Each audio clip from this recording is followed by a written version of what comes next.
During dinner, my sister said she was pregnant and that the father is my husband. But then I revealed a secret. You know when you think you know the people closest to you? When you believe that? No matter what problems exist, certain lines would never be crossed? Well, I thought so too. My name is Marina, I'm 29 years old, and this is the story of how I discovered that some people are capable of anything to get what they want. It was a Thursday in March when I received news of my promotion. After 4 years working as a project manager at a tech company in Austin, Texas, I would finally be commercial director. I couldn't stop smiling at the office. I called David, my husband, and Beatrice, my younger sister, to share the joy. Let's celebrate at Terrazzo tonight, I suggested. Terrazzo was that chic Italian restaurant downtown, where a meal cost more than minimum wage, but I could afford it. I worked hard for this. I arrived at the restaurant first, wearing that navy blue dress that David always said looked perfect on me. I chose a table in a more secluded corner. I wanted privacy to celebrate. The dining room was full of executives and elegant couples, the kind of environment where I felt comfortable after years building my career. When I saw them arriving together, I found it strange. Beatrice was radiant, with a smile I hadn't seen in a long time, and David seemed nervous. He always got a bit uncomfortable in expensive places, but there was something different that night, a tension in the air that I couldn't identify. Congratulations on the promotion, Mari! Beatrice hugged me with suspicious effusiveness. She was never very demonstrative with affection, especially with me. We ordered a $200 bottle of Chianti, and I started telling them about the new projects I would lead, the 40% salary increase, the possibilities for international growth. Beatrice listened with too much attention. David kept fidgeting with his napkin. Actually, Beatrice interrupted in the middle of my excitement, we also have news to share. She took David's hand across the table, and my stomach knotted inexplicably. I'm pregnant. The world stopped. Literally stopped. The restaurant voices became a distant buzz. The lights seemed to flicker, and I stared at my sister's hand intertwined with my husband's, as if it were a mirage. Pregnant. Beatrice was pregnant with David's child. I know it's a complicated situation. David spoke for the first time since they arrived, his voice coming out hoarse. But it happened, and we fell in love. They watched me with a mixture of expectation and poorly disguised satisfaction. It was as if they were waiting for me to explode, scream, make a scene that would give the other tables something interesting to talk about later. But I couldn't do anything but stare. My sister, Beatrice, whom I helped pay for college when our parents couldn't, was there holding my husband's hand, pregnant with his child, telling me this on the day of my promotion. How long? I managed to ask, my voice coming out strangely calm. 3 months, Beatrice replied, running her hand over her still imperceptible belly. It started right after your birthday. My birthday had been in December. It was May. 3 months of betrayal, 3 months of lies, 3 months of them laughing at me while I worked 12 hours a day to get this promotion I so wanted to share with the people I loved. Marina, say something, David asked. And for the first time in years, I really looked at him, really paid attention to the man I had been married to for 4 years. He looked relieved, as if a weight had been lifted from his shoulders, as if this was liberating for him. What do you want me to say? I asked, still in that strange voice that didn't sound like mine. Congratulations? Beatrice laughed, a nervous laugh, but genuine. Look, Mari, I know it's not easy, but these things happen. Love is love, right? And the baby... She ran her hand over her belly again. The baby needs both parents together. I picked up my purse slowly, left 2 $50 bills on the table, more than enough to cover my part of the bill, and stood up. I'm going home. You do whatever you want. As I walked toward the exit, I heard David calling my name, but I didn't turn around. In the wall mirror of the restaurant, I could see their reflections still sitting at the table. Beatrice was smiling. Throughout childhood, Beatrice lived in my shadow, and this irritated her deeply. I was the older daughter, the responsible one, the one who got good grades without having to try very hard. She was the youngest, the spoiled one, the one our parents protected from everything. But for some reason, this was never enough for her. We grew up in a middle-class family in San Antonio. Our father worked as an accountant at an oil company. Our mother was an elementary school teacher. We weren't rich, but we didn't lack anything either. Even so, Beatrice always had the impression that she deserved more. When I got a full scholarship to study business administration at the University of Texas, Beatrice made sure to say it was rich girl's luck. When I graduated with honors and got an internship at a multinational in Austin, she commented that I always knew how to sell myself. When I bought my first apartment at 25, she asked if I wasn't being too ambitious. The worst part is that she really believed she deserved the same things I had, but without the effort. As if success was a matter of luck or favoritism, not hard work and sacrifice. Beatrice studied graphic design at a public university, graduated without much distinction, and since then jumped from job to job, always complaining that bosses didn't recognize her potential. Our parents always tried to balance things out. When I bought my new Honda Civic, they bought a used one for her too. When I started earning well, they increased the help they gave her to pay rent for a small apartment in downtown San Antonio. It was as if they were trying to compensate for my success by keeping Beatrice at the same level, artificially. She always asked about my salary, my investments, the apartment's value. Just sisterly curiosity, she'd say. But there was an intensity in the way she asked that bothered me. Now I understood it wasn't curiosity. It was pure envy, mixed with greed that I refused to see. When I met David at a work party 5 years ago, Beatrice made sure to say he wasn't my type. He was handsome, nice, worked as a salesman at a BMW dealership. He earned reasonably well by Texas standards, about $5,000 a month with commissions, but nothing compared to my $8,000 salary that soon became $12,000. Still, I fell in love. He was fun, affectionate, made me laugh after stressful days at the office. David had a simplicity that attracted me, an uncomplicated way of seeing life that contrasted with my nature of always planning 3 steps ahead. Beatrice was always polite with David, but I noticed a certain tension, especially when we all went out together and the bill arrived. David sometimes felt embarrassed when I paid for restaurants that cost $100 per person, or when we bought concert tickets that cost $200 each. Beatrice observed all this with that calculating look I knew well, but preferred to ignore. "You support him, don't you?" she asked once, when David went to the bathroom during a family lunch at Olive Garden.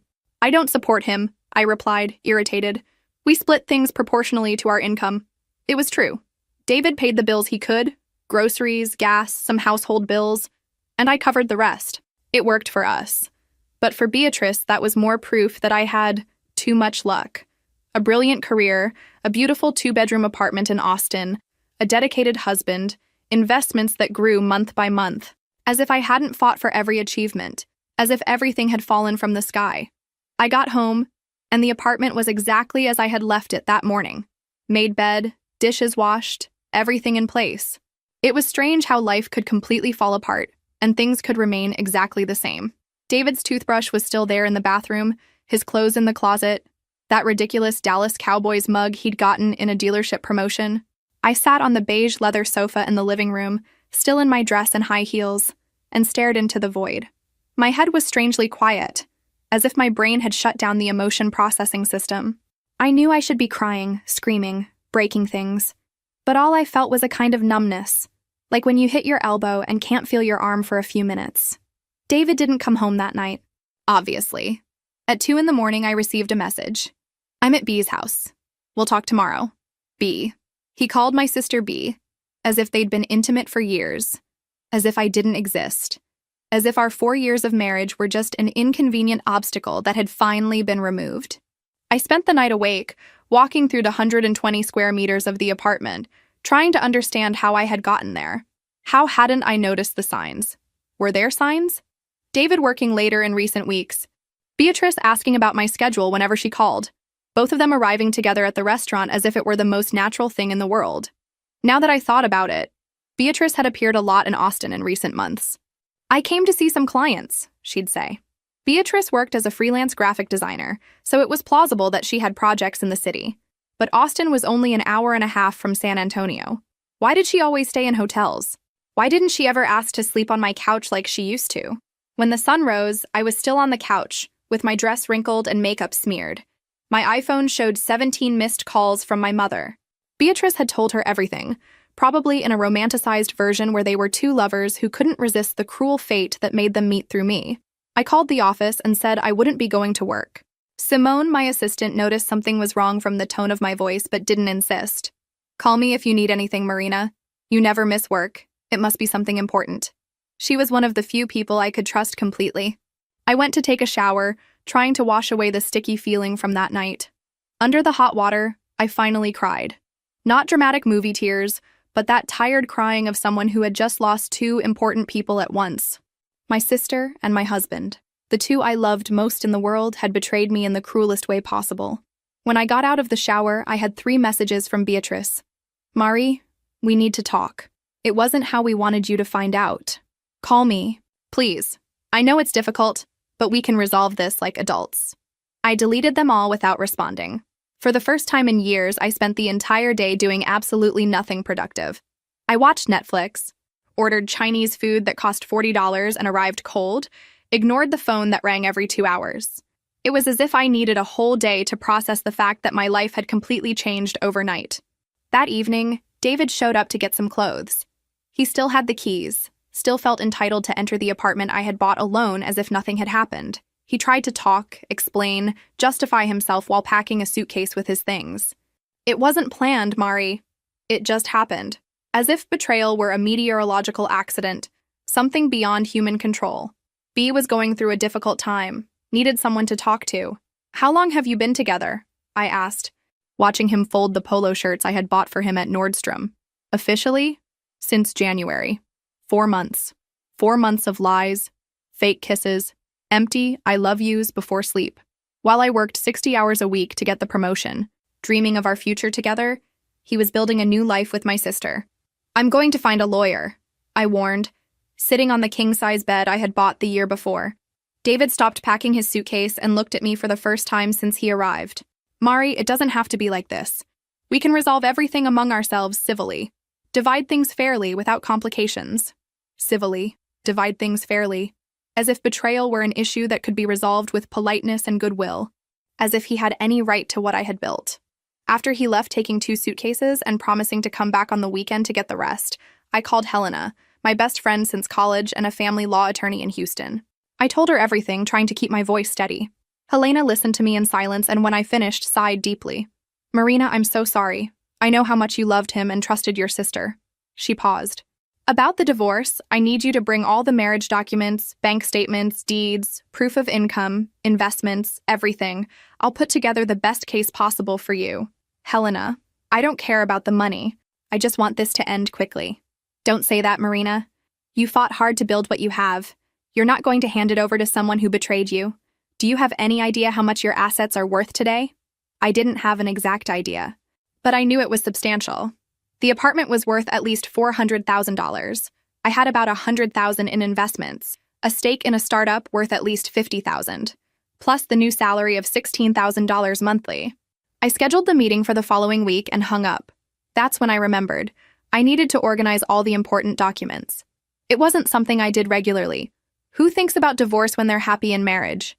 I went to the office I had set up in the 2nd bedroom of the apartment, where I kept everything organized in colored folders like a person obsessed with control. Bank statements from the last 2 years, tax returns, investment statements from Fidelity and Charles Schwab. It was impressive to see on paper everything I had achieved at 29. I was proud of what I had built, but now everything seemed so fragile, as if it could disappear because of a betrayal and a poorly conducted divorce process. I took the green folder where I kept the marriage documents. Birth certificate, marriage certificate from Travis County, contract for... I stopped with the marriage certificate in my hand, frowning. There was something written there about property regime that suddenly caught my attention. Separate property regime. Complete separation of assets. Why complete separation? Most couples in Texas chose community property, partial community of assets. That's when I remembered. Vaguely, like a memory that was stored in a dusty drawer of my brain. Prenuptial agreement.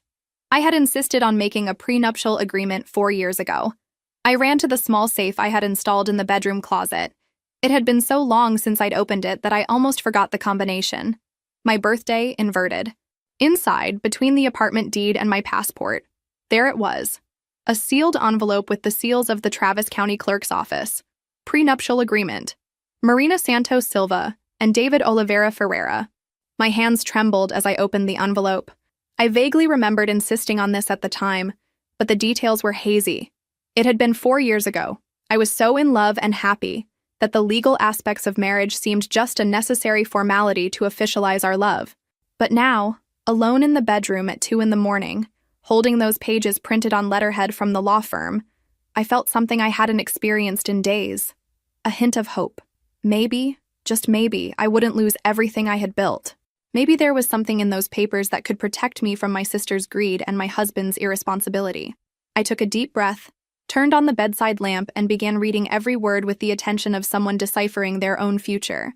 The memory came back like a movie being rewound. It was a sunny Saturday in April, 2 weeks before our wedding. I was 25 and had just signed the purchase contract for my first apartment, a modern 2-bedroom loft in downtown Austin that cost $350,000. David was nervous about the ceremony preparations, complaining about costs that were getting out of control. "Mari, are you sure you need all this?" he said, looking at the vendor list spread on my kitchen table. $15,000 catering, $8,000 photographer, $12,000 decoration. It's a lot of money. A lot. It was a lot of money indeed, especially for him, who earned about $4,000 a month at the BMW dealership. For me, who had just received a substantial promotion and was earning $12,000 monthly, it was an investment in our special day. But I understood his concern. He had grown up in a family where every dollar was counted. "David, relax. I'll pay most of it. You contribute what you can. What's important is us being together, celebrating our love." It was in this context that I mentioned the prenuptial agreement. Not as mistrust, but as natural protection for someone who had significant assets. My lawyer at the time, Dr. Patricia Williams, had suggested it during the apartment purchase. "Marina, you're young, successful, and accumulating assets rapidly. A prenup is sensible, especially when there's significant difference in assets between spouses. It's not mistrust, it's intelligent protection."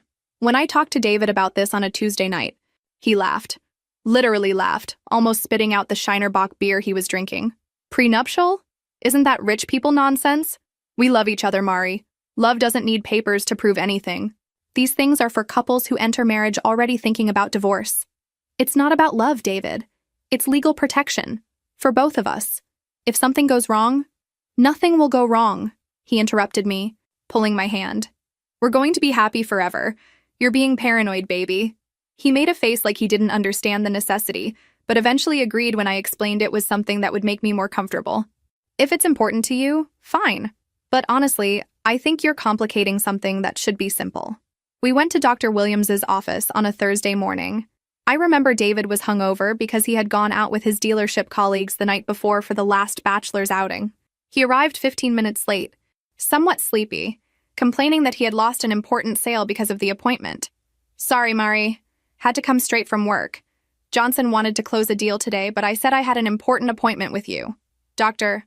Williams, an elegant 50-year-old woman with gray hair and impeccable suits, explained the basic terms with the patience of someone who had given that presentation hundreds of times. Complete separation of assets. Each spouse maintains their individual patrimony. No division in case of divorce except for assets acquired jointly with clear proof of mutual contribution. "It's important to understand," she said, looking mainly at David, "that this agreement protects both parties. If you acquire significant assets during the marriage, they will also be protected." "You understand, David?" I asked, observing his somewhat lost expression. Yes. Each one keeps what's theirs, right? Makes sense?" It made no sense at all that he had understood completely, because David never showed interest in complex legal or financial matters. When I tried to talk about investments or financial planning, he would change the subject or make jokes about me being too uptight with money, but he signed all the pages with the ease of someone signing a grocery list. 15 pages of dense legal text, specific clauses about properties, investments, future businesses, inheritance. David barely read the section titles. "There, now you can marry in peace," Dr. Williams said, smiling as she stamped and filed the copies. "I hope to never see you here professionally again."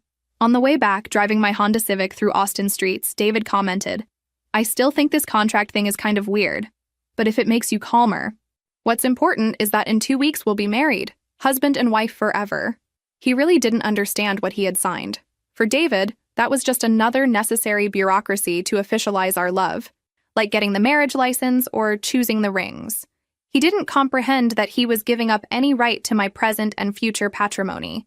And I, in love and confident that we would be happy forever, didn't mind his lack of attention to details. After all, love was more important than any paper, wasn't it?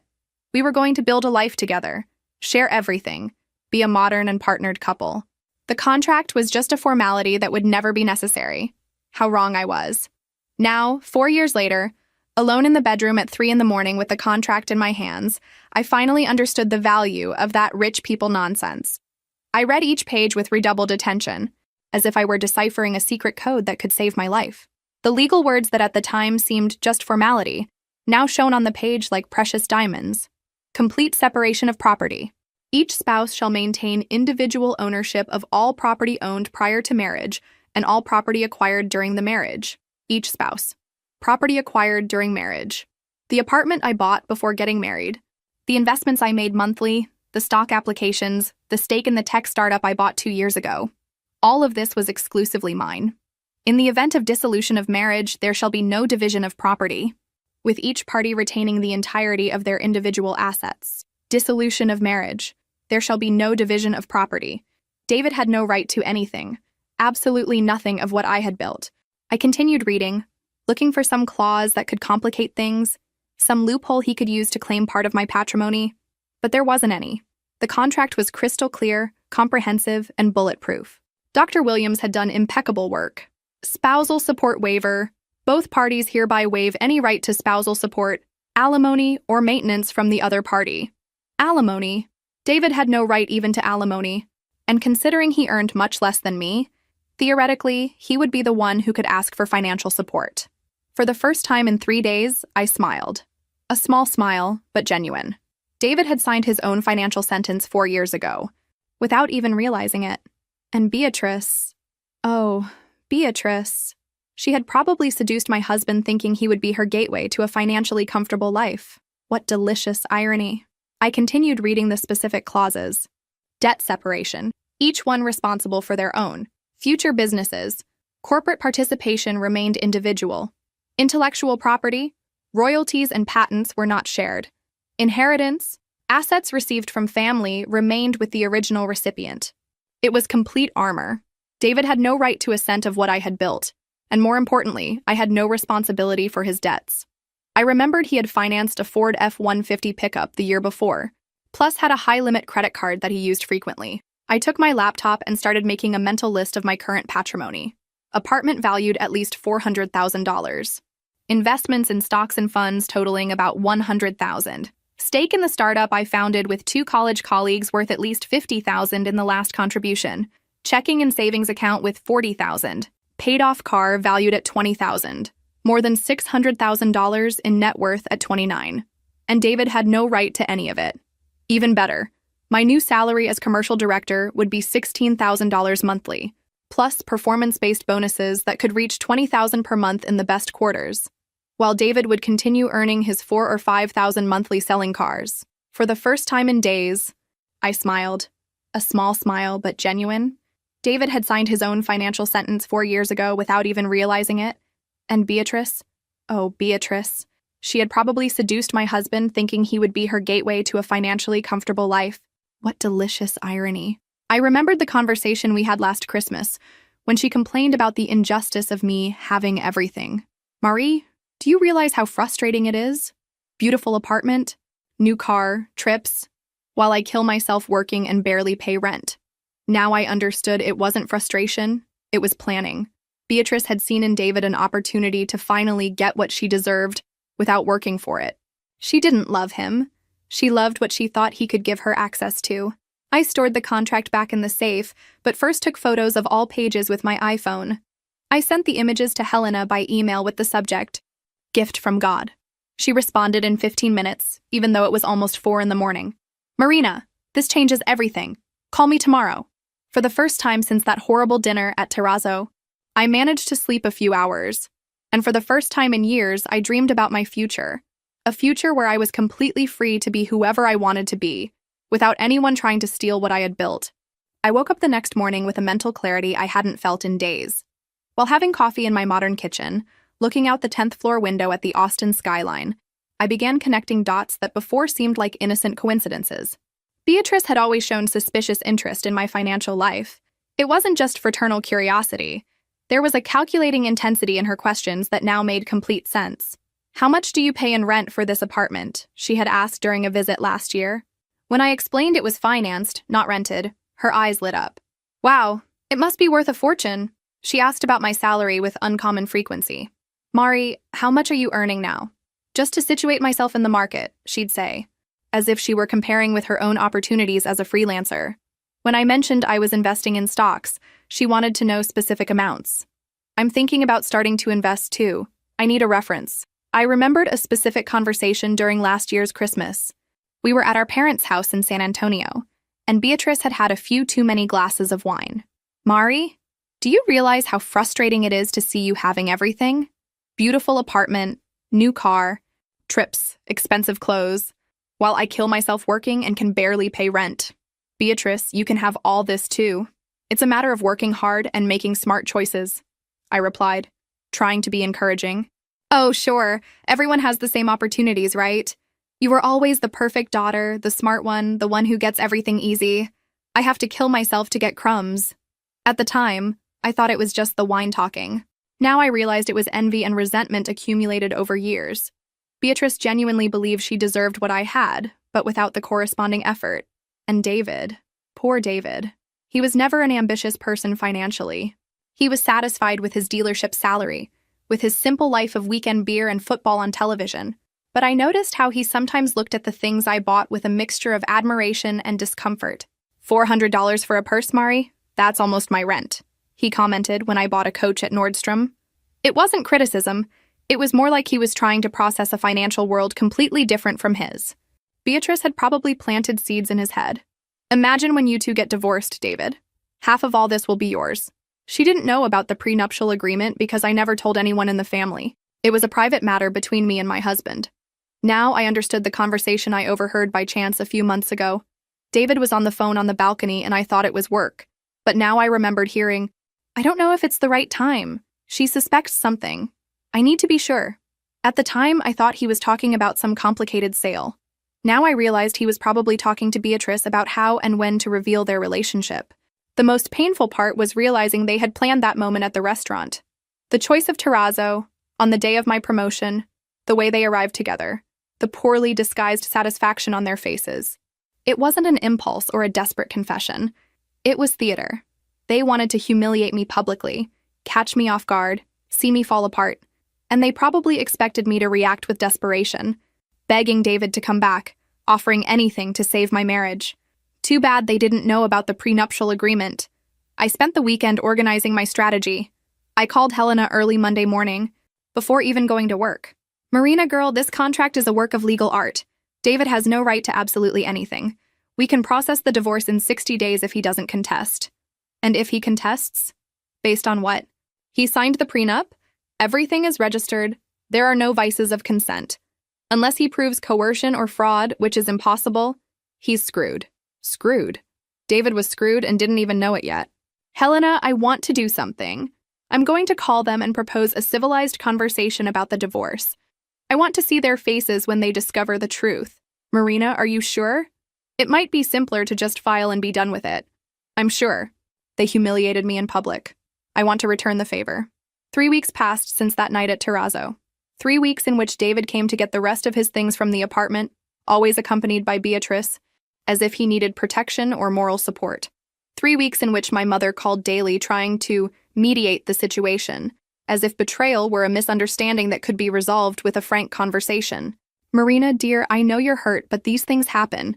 David has always been a good boy and Beatrice is pregnant. Can't you think about the baby? Think about the baby. The baby that my sister was using as an excuse to steal my husband and, consequently, my patrimony. Mom, I won't discuss this. David and I are getting divorced, period. But Marina, you built a life together. The apartment, the plans. Ah, yes. The apartment. The plans. My mother also believed David had a right to half of everything. Beatrice had probably filled the whole family's heads with stories about how I was selfish and petty for not graciously accepting the betrayal. In the 4th week, I called Beatrice. She answered on the 2nd ring as if she were waiting for my call. Mari, so good that you called. We really need to talk. Hi, B. Look, I thought a lot about this whole situation, and I think you guys are right. There's no point in holding grudges. We're adults. These things happen. Silence on the other end of the line. She wasn't expecting this reaction. Really? You're okay with this? I'm trying to accept it. I mean, you fell in love, right? It wasn't anyone's fault. And now there's the baby to think about. Wow, Murray, You can't imagine how relieved I am hearing this. David was so worried, thinking you were going to make drama, complicate the divorce. Complicate the divorce. How interesting. As if I were the complicated person in the story. Not at all. Can we meet to talk civilly about how to resolve everything? Without fights, just to settle things like adults. Maybe dinner again, but this time for closure, not for surprises? Beatrice laughed nervously. Of course, that would be great. David will be so happy. He was afraid you would, well, make a scene. No, imagine. Scene for what? Let's meet at Terrazzo again, since that's where it all started. Saturday night? Perfect. Mari, you can't imagine how important this is for us. Especially now, with the baby coming. I hung up the phone smiling. Saturday night would be interesting. Very interesting. I spent the following days preparing like an actress rehearsing for the performance of her life.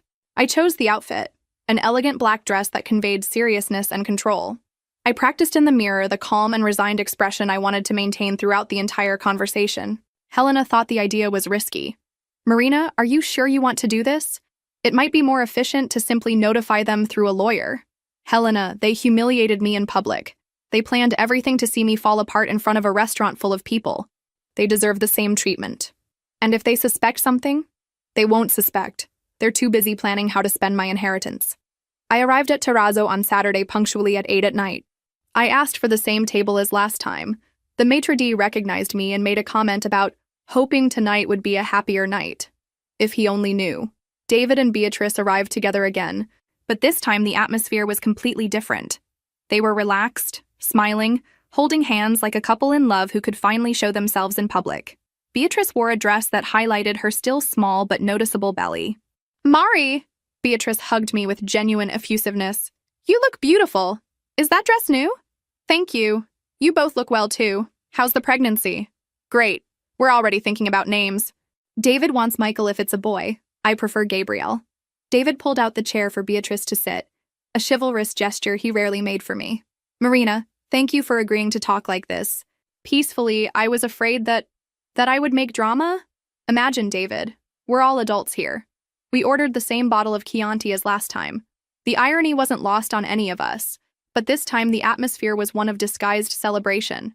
They thought they had won the grand prize. So, David said after the first sip, about the divorce, we wanted to propose doing everything amicably. Divide things fairly without complications. Divide things fairly, I repeated, savoring the words. Tell me more about this, David. What do you consider fair? Beatrice and David exchanged a quick glance. They had rehearsed this conversation. Well, we can sell the apartment and split it 50-50. The investments too.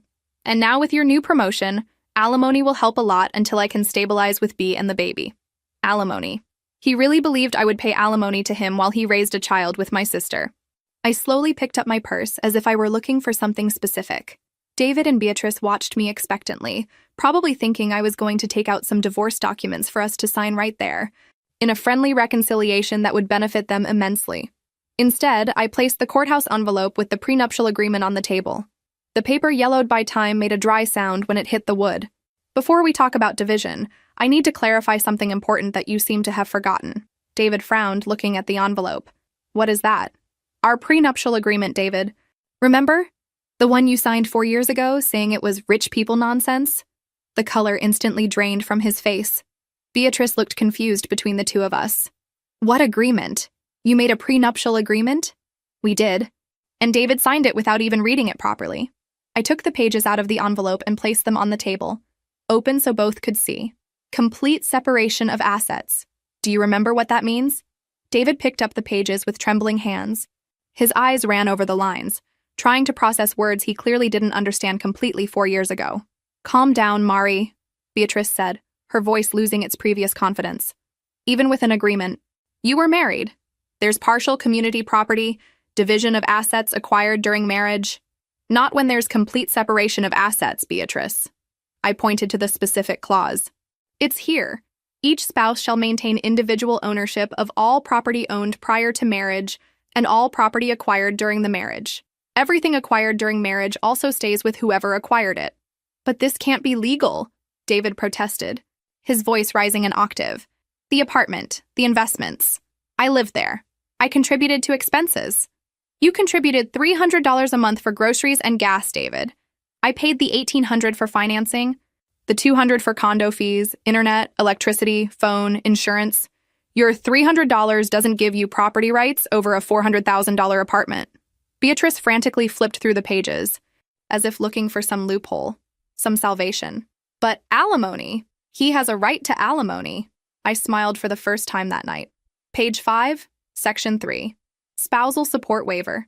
Both parties hereby waive any right to spousal support, alimony, or maintenance. David waived his right to alimony when he signed this. I didn't know what I was signing, David shouted, drawing attention from neighboring tables. You tricked me. I tricked you? David, you were there when the lawyer explained each clause. You said you understood. There are witnesses. Everything is registered at the courthouse. The expression on Beatrice's face was changing from confusion to horror. Reality was hitting like a runaway train. You mean he has no right to anything? Nothing. Zero. Zilch. I put the papers back in the envelope. David leaves the marriage exactly as he entered, with his financed pickup, his clothes, and his credit card debts. David ran his hand over his face, finally understanding the magnitude of the situation. Marina, for God's sake, we can talk about this. You can't leave me with nothing. I'm going to have a child to support. You are going to have a child to support, I emphasized. With your car salesman salary, which, by the way, with child support will be quite tight. Child support? Beatrice asked, her voice coming out as a whisper. Of course, the father has to pay child support. In Texas, it's usually 20% of net income for one child. If David earns $5,000 gross, about $3,800 net remains. 20% of that is $760 per month, forever, until the child turns 18. The two looked at each other in panic. They clearly hadn't done these calculations. Plus medical expenses, daycare when necessary, clothes, education. It's going to be quite expensive to have a baby, guys. David sank into his chair. My God, Marina, how can you be so cold? So calculating? Calculating? Me? You two planned this betrayal for months, humiliated me publicly in this same restaurant, and I'm the calculating one. Beatrice was clearly doing mental math. If David earned $5,000 a month and was going to pay $800 in support, $4,200 would remain, minus taxes, about $3,400 net, to support him, her, and a baby. Beatrice, how much do you earn as a freelancer again? I asked, knowing the answer well. It varies, about $2,000 a month when there are projects. About $2,000 when there are projects. So you'll live on $5,400 monthly at best, for 3 people. Living where? At my house in San Antonio, she murmured. That 1-bedroom apartment you rent for $800? It's going to be cramped with a baby, don't you think? The silence at the table was deafening. Around us, other customers dined happily, oblivious to the financial drama unfolding just meters away. Marina, David tried once more. Are you really going to do this? Leave us with nothing? I know we hurt you, but, David, you didn't hurt me. You tried to rob me. You thought I was an emotional idiot who would hand over half of my $600,000 patrimony because you were in love. $600,000? Beatrice repeated, incredulous. Surprise! I'm richer than you imagined. And now, with the promotion, I'll earn $16,000 a month, while you fight over money for diapers. David buried his face in his hands. I'm an idiot.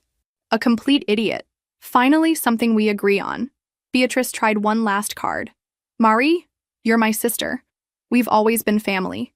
You can't abandon us like this. And your niece or nephew? Don't you want to help? Beatrice. You tried to steal my husband thinking you'd steal my fortune along with him. You calculated wrong. And now you'll have to live with the consequences of your choices. But family doesn't betray family. Family doesn't humiliate family in public restaurants. Family doesn't seduce their sister's husband out of greed. I got up from the table, leaving 2 $50 bills, again more than enough for my part. Your lawyers can contact mine, Helena Williams, in Houston. She has all the necessary information. Marina, wait. David stood up, trying to follow me. No, David, you waited. You waited 4 months to tell me the truth. You waited until the day of my promotion to maximize the humiliation. You waited until you thought you had everything planned perfectly. Now I'm going to make you wait. Wait for what? Beatrice asked, tears beginning to form in her eyes. Wait to see what it's like to be poor. What it's like to live counting pennies. What it's like not being able to pay for dinner at a $200 restaurant. I stopped at the door. looking back at both of them. Maybe now you'll understand why I work so hard to have what I have, and why I protect what's mine. I left Terrazzo hearing Beatrice start to cry and David cursing under his breath. In the parking lot, sitting in my car, I allowed myself a moment of pure satisfaction. They had tried to destroy me and ended up destroying themselves. My phone rang. It was Helena. So, how was the theater? Better than Broadway. You should have seen their faces when they understood they wouldn't get anything. Marina, you're diabolical, and I completely approve. Helena, can I file for divorce tomorrow? I can file the papers Monday. In 60 days, you'll be free, and they'll still be poor. I drove home smiling for the first time in weeks. Actually, smiling more than I had smiled in years. 6 months later, life had settled into a new normalcy that I had never imagined possible. The divorce was finalized in exactly 60 days. David didn't contest, probably because any competent lawyer would have explained that he didn't have the slightest chance of winning. Helena did impeccable work, and I officially became single on a sunny July morning. Through social media and my mother's inevitable comments, I followed from afar the reality that David and Beatrice were facing. It was like watching a car accident in slow motion. You know you should look away, but you can't. David continued working at the BMW dealership, but things weren't easy. With the unstable economy, luxury car sales had decreased, and his commission had plummeted along with it. According to my mother, he was earning about $3,500 a month, much less than the $5,000 he used to make. Marina, David is going through difficulties, my mother said during one of our weekly phone conversations. With the baby's support, very little is left for him to live on. What a shame, I replied, without a hint of genuine sympathy. But babies are expensive. He should have thought about that beforehand. Little Sophia had been born in September, a little girl who, from photos circulating in the family, had David's eyes and Beatrice's stubbornness. The $800 monthly child support was being automatically deducted from David's salary, leaving even less money for his own expenses. Beatrice had moved back to our parents' house in San Antonio. The one-bedroom apartment she rented was impossible for a couple with a baby, and even splitting bills, they couldn't afford anything bigger. Our parents, already retired and living on limited income, now supported 3 adults and a baby on my father's retirement. Beatrice is trying to get more clients, but it's difficult with the baby, my mother continued. And David? He seems so tired lately, working late, driving an hour and a half every day between Austin and San Antonio. David had tried to move to San Antonio to be closer to the family, but couldn't get a transfer at the dealership. Now he made the daily commute, spending a fortune on gas he could barely afford. He asked to talk to you, my mother said hesitantly. Maybe you could resolve some things. Mom, we have nothing to resolve. The divorce is finalized, he has a new family, let everyone follow their own life. It was true. I had followed my life spectacularly. With the divorce resolved and the betrayal overcome, my energy multiplied exponentially. I concentrated all my strength on my career and business, and the results exceeded my most optimistic expectations. As commercial director, I beat all first-quarter targets, securing the maximum bonus. My effective salary reached $22,000 a month in some periods. The startup I was a partner in secured new investment, tripling the value of my stake. In October, I found an even larger and more modern loft in downtown Austin. 2 floors, 3 bedrooms, private terrace with lake view. I sold my old apartment for $500,000, $80,000 profit in 5 years, and bought the loft in cash for $700,000. I renovated everything from scratch. German kitchen, complete automation, private gym, office with panoramic view. I spent $200,000 on the renovation, but the result was an architectural work of art that became the cover of Austin Home and Design magazine. Wow, Marina, said Simone, my assistant, when she came to see the new loft. This looks like a movie house. You've achieved the American dream. It was true. At 30, I had a net worth of over $1 million, a solid career at an international company, and complete freedom to do whatever I wanted. I traveled to Europe 3 times that year. Paris, Rome, Barcelona, always alone, always first class, always staying at the best hotels. I bought clothes at boutiques I previously considered too expensive, dined at Michelin-starred restaurants, shopped without looking at prices. The loneliness? Curiously, I didn't feel it. After years of being betrayed by those I trusted most, the peace of being alone was almost addictive. I didn't need to explain my expenses to anyone, didn't need to consider others' opinions in my decisions, didn't need to share my space or my time. I started therapy, not for sadness, but for growth. Dr. Rebecca Chen, an incredible psychologist of Asian origin, helped me process not just the betrayal, but years of toxic relationships disguised as family love. "Marina, you grew up believing you had to take care of everyone around you," she said in one session. "Your sister, your parents, your ex-husband. When was the last time someone took care of you?" It was a simple question that made me cry for 15 minutes. I had always been the provider, the responsible one, the problem solver. I never stopped to think if anyone was taking care of me. "Maybe it's time for you to put yourself first," Dr. Chen suggested, "and discover who you are when you're not supporting other people." That's exactly what I did. During the holiday season, I received several messages from Beatrice. First reconciliation attempts, then direct requests for financial help. "Mari, I know you're upset, but we're sisters. Sophia is your niece. Can't you at least help with some baby things?" "Marina, expenses with Sophia are very high. Diapers, medicine, pediatrician. David is killing himself working but can't cover everything. Mari, for God's sake. Answer my messages. We need help, and you're the only person in the family who can afford it." I read them all without responding. I blocked the number after the 10th message. My mother tried to mediate. "Marina, whatever the hurt, the child is innocent. Don't you want to meet your niece?" "Mom, when Beatrice decided to seduce my husband, she made a choice. Now she's living with the consequences of that choice. It's not my responsibility to solve the financial problems they created. But you have so much money." "I have so much money because I worked hard to have it, and because I protected what I built." If Beatrice wanted financial stability for her child, she should have thought about that before getting pregnant by a man who earns $4,000 a month. It was harsh with my mother, but necessary. The whole family had gotten used to the idea that I was the personal emergency bank for any crisis. Not anymore. On my 30th birthday in December, I organized a party at the new loft.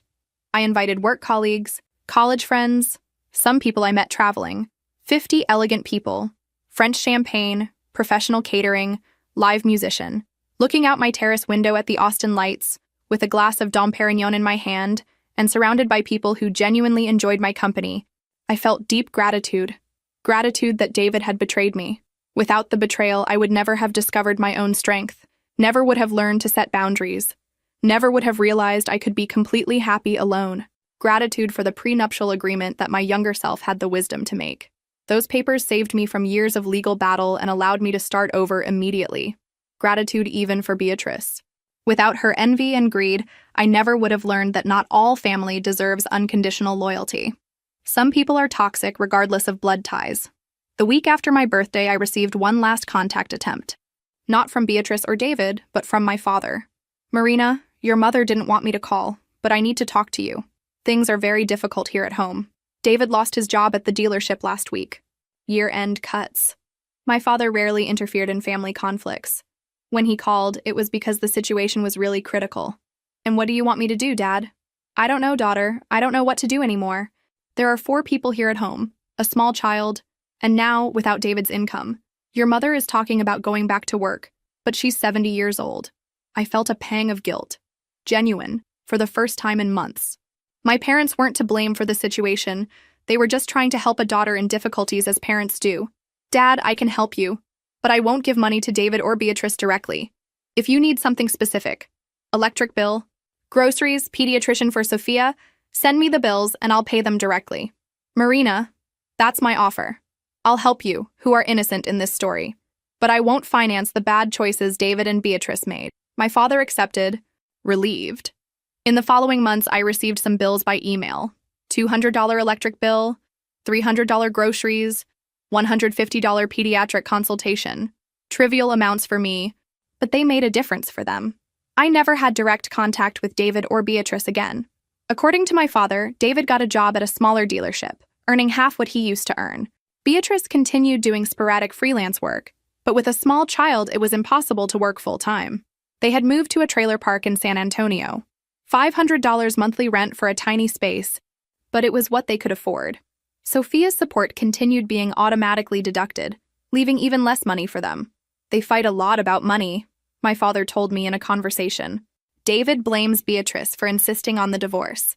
Beatrice blames him for losing his job. It's a cycle. It was exactly what I imagined would happen. When people get together for wrong reasons, greed, envy, opportunism, and financial reality knocks on the door. False love disappears quickly. 2 years after the betrayal, my life was completely transformed, not just financially, but emotionally. I learned to say no without guilt. I learned that self-esteem is non-negotiable. I learned that some people are incapable of genuinely loving. They can only see other people as resources to be exploited. I started dating Daniel, an architect I met at an art exhibition. He had his own successful company, his own resources, his own ambitions. Our relationship was based on real partnership, not financial or emotional dependence. "You have impressive strength," he told me one night, while we dined on my loft's terrace. "But also an inner peace that's rare." He was right. I had found a peace that came from knowing exactly who I was and what I deserved. I no longer needed anyone's approval, no longer needed to support people who didn't contribute to my life. Sophia turned 2 without me meeting her personally. From photos my mother insisted on showing on her phone, she was a beautiful and apparently healthy child. I felt a hint of curiosity about her, but not enough to reconnect with Beatrice and David. Some friends thought I was being cruel. "Marina, she's your niece. Don't you miss family?" "I have family," I would respond. "My parents, who love me unconditionally. My true friends, whom I've built over the years. Family isn't just blood. It's who really cares about your well-being." It was true. Simone, my assistant, was more present in my life than Beatrice ever was. Helena continued being a close friend and advisor. Dr. Chen helped me grow in ways I didn't even know I needed. On the 3rd anniversary of the betrayal, I received a message from an unknown number. It was David. "Marina, I know you don't want to talk to me, but I need to tell you something. You were right about everything. About me, about Beatrice, about the money. I was an idiot and destroyed the best thing I had in life. I hope you're happy."